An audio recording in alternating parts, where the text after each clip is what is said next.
अस्सलामुअलैकुम वरहमतुल्लाहि वबरकातुहू। बिस्मिल्लाहिर्रहमानिर्रहीम। వజ్కురు మహాసిన మౌతాకు సదకల్లాహుల్ అజీమ్. నా భారతదేశ సోదరులారా, ఫిబ్రవరి 22 మనము ఒక గొప్ప వ్యక్తిని కోల్పోయిన రోజు. ఆ గొప్ప వ్యక్తి ఎవరంటే మౌలానా అబుల్ కలాం ఆజాద్ గారు. ఆయన భారతదేశ స్వాతంత్ర సమరయోధులు, భారతదేశ తొలి విద్యాశాఖ మంత్రి మౌలానా అబుల్ కలాం ఆజాద్ గారు. అబుల్ కలాం ఆజాద్ అనేది కేవలం ఒక పేరు కాదు, ఒక భారతదేశానికి ఒక గొప్ప శక్తిలాగా పనిచేసినటువంటి గొప్ప వ్యక్తి. మౌలానా అబుల్ కలాం ఆజాద్ అమిత మేధాశక్తి గల ధార్మికవేత్త. మౌలానా అబుల్ కలాం ఆజాద్ ఒక పండితుడు. మౌలానా అబుల్ కలాం ఆజాద్ ఒక మహాకవి. మౌలానా అబుల్ కలాం ఆజాద్ సలక్షణ శోభితుడు. మౌలానా అబుల్ కలాం ఆజాద్ విద్యాగని. ఇలాగా ఎన్ని మంచి బిరుదులు ఉన్నాయో అన్ని బిరుదులకి అర్హులైనటువంటి గొప్ప వ్యక్తి మౌలానా అబుల్ కలాం ఆజాద్ గారు. మౌలానా అబుల్ కలాం ఆజాద్ ఎప్పుడైతే మన భారతదేశంలో పరాయి పాలన జరుగుతుందో ఆ సందర్భంలో పరాయి పాలనకు స్వస్తి పలకాలంటే సాయుధ పోరాటమే శరణ్యమని భావించి పలు విప్లవ సంఘాలను ఏర్పాటు చేశారు.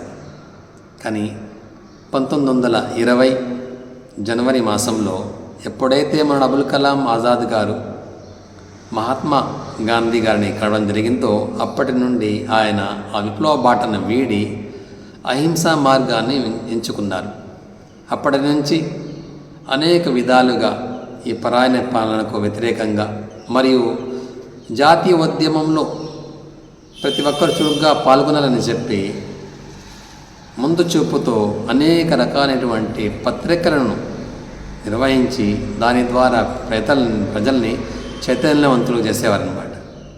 అలాగే ఆ సందర్భంలో స్వరాజ్యం కన్నా హిందూ ముస్లింల ఐక్యత ప్రధానమని భావించి ఆ యొక్క వాదనని చాలా గట్టిగా ప్రజలకు తీసుకువెళ్ళారు.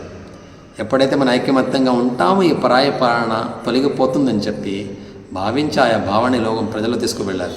దానివల్ల మనం ఈరోజు చూస్తున్నాము, మనం అందరము స్వతంత్ర దేశంలో స్వతంత్రంగా ఉంటున్నాము.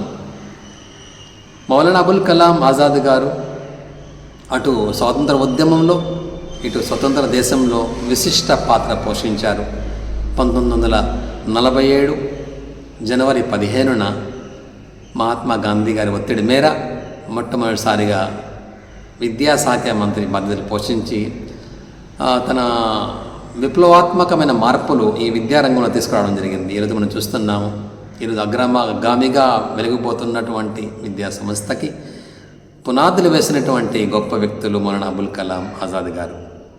ఆయన తన చివరి జీవితం వరకు కూడా హిందూ ముస్లింల యొక్క ఐక్యత అనేది ప్రధానంగా అని చెప్పి దాని గురించి మాట్లాడుతూ జీవనం గడిపారు. అలాంటి వ్యక్తి ఫిబ్రవరి 22